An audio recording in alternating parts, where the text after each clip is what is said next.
I should have written this a long time ago. I'm a firm believer in only speaking about what I know, and for the longest time, I knew I was forgiven, but never took the time to learn how to forgive. You see, pain is fleeting, inflicting its affliction during a chance meeting of emotion, reaction, and circumstance. Slightly so slows the beating of speeding hearts for a few. Wish they were more forgettable moments. But the resilience of the human spirit is on it, constructed with the ample dose of move-on-ness. Yes. Hurt, however, has a tendency to take up residence.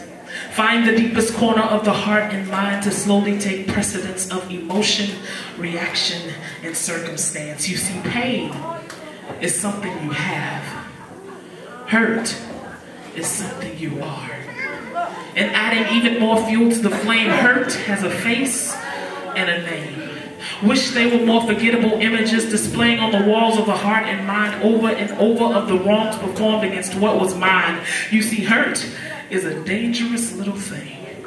It wears a mask of anger and simultaneously one of shame. It is the fuel behind the actions we can't ascertain, the reason for the bad decisions we can't explain, the whistleblower at the beginning of all the games. It will dwindle a grown man's perspective into that of a child. Reduce a wife and mother to the mindset of when she was 5. And much like a spirit, hurt only needs one thing to survive: a host. Somewhere to hide.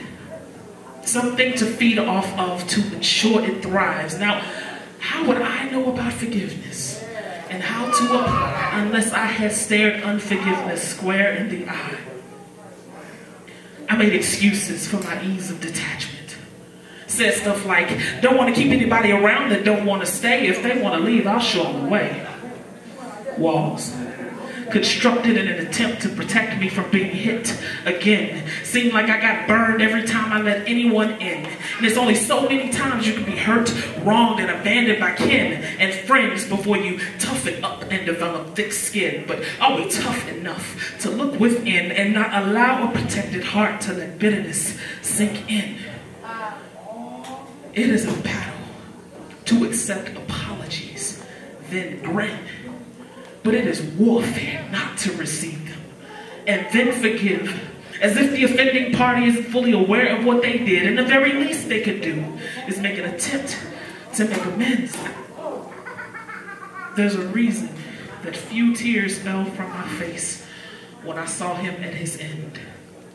The obituary spoke highly of his life, but failed to shed light on what he kept dim.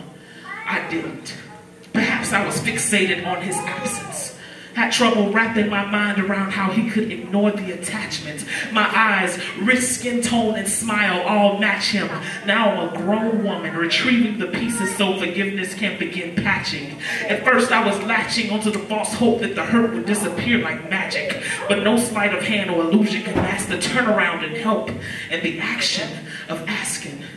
Fact is, holding a grudge is like letting someone live rent-free in your head.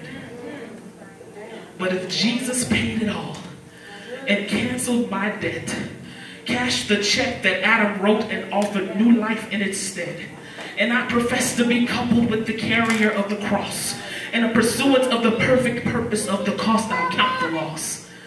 But there in this game, the release of these grudges brings cease to these refrains, the repetitions of positions of hopelessness and abandonment, being a consistent victim and coupling our personalities with the negatives life has handed us. When Jesus went to the cross, he had our grudges in hand with him, bore our sores upon his back to carry to the grave and banish them. When the stone was rolled away, the Messiah had strolled away. But if Mary had ventured deeper into the tomb alongside our sin, she may have seen our hurt thrown away, not because it has no worth, but because his love loves the hurt away.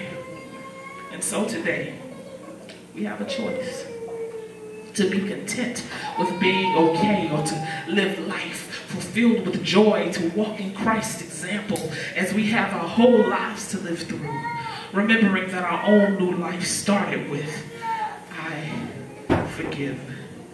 you.